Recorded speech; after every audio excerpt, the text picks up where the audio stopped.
Alright, you're rolling. Hey, I'm Jason Sauer from Pittsburgh Art Car and Most Wanted Fine Art. I'm here with Ron from Rivers of Steel of Pittsburgh.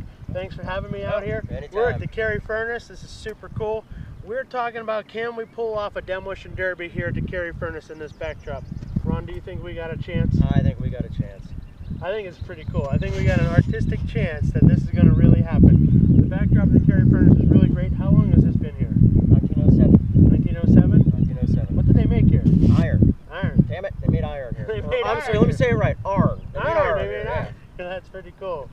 So I want you to stay with us, check out our YouTube videos, and Ron and I are going to tell you about whether or not we can pull off a demolition derby here in 2017, maybe for the Carnegie International. Think that'll work? No, I think it will work. Thanks for having me. Hey, anytime. Cool. Jeff, check out the derby site if you can.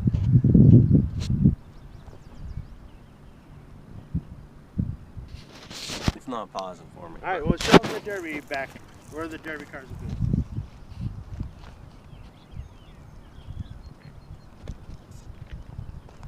Most Wanted Fine Art.